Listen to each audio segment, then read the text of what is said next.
Bonjour, je suis Dr Anne Thériault, je suis la directrice médicale chez TotalMed Solutions Santé.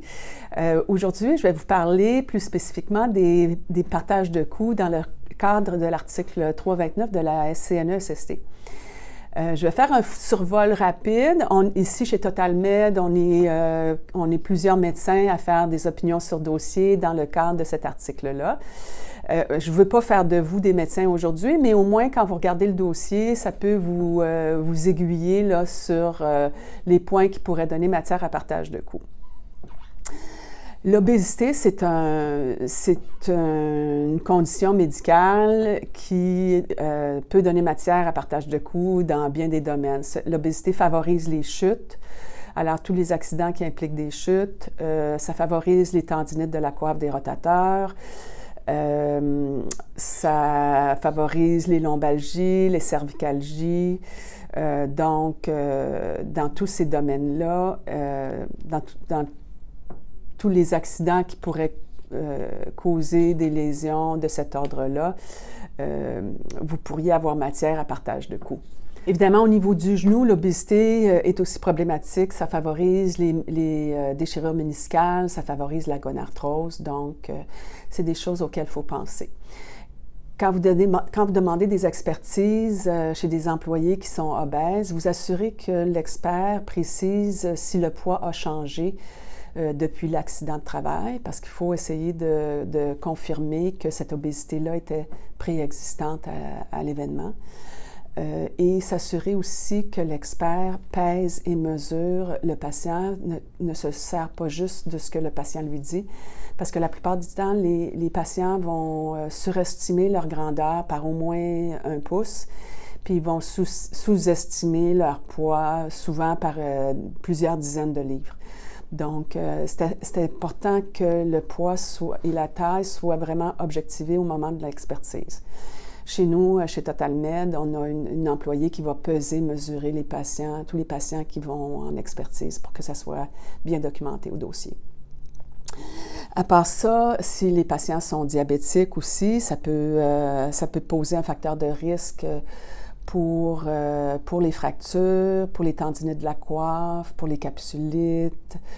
Ça favorise les déchirures méniscales, ça favorise le syndrome de douleur régionale complexe. Mais enfin, dans la plupart des blessures, le diabète va avoir tendance à prolonger le délai de consolidation. Par ailleurs,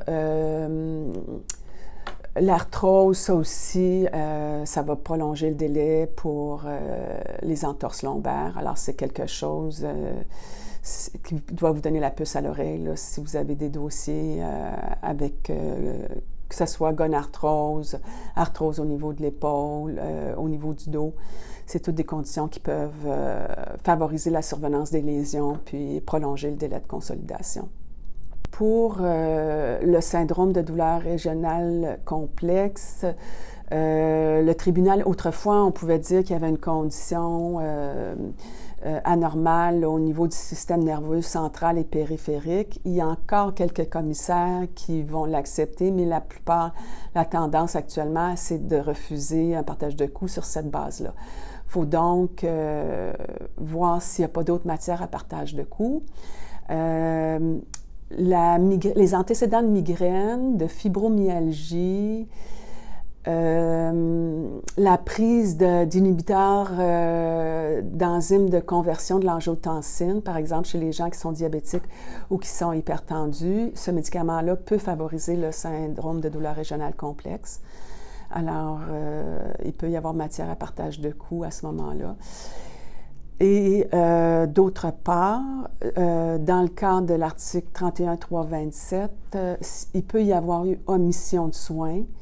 Par exemple, la vitamine C peut prévenir le syndrome de douleur régionale complexe. Alors, si les expertisés ne prennent pas de vitamine C, on peut s'essayer avec un 327 par rapport à ça.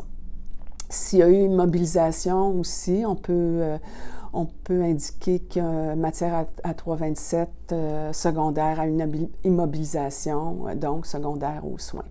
Alors, c'est des choses à regarder là, qui peuvent vous aider à récupérer des sommes d'argent dans des dossiers. Moi, je trouve que c'est une situation vraiment gagnante parce que ça ne pénalise pas le travailleur, puis ça avantage l'employeur. Donc, c'est vraiment des choses à regarder, d'où l'importance de faire des expertises pour bien documenter ces conditions-là. Alors, ça termine, comme je vous ai dit, je ne voulais pas que ça soit de l'information très détaillée, là, mais au moins vous donner un survol de ce qui pourrait vous aider dans les partages de coûts.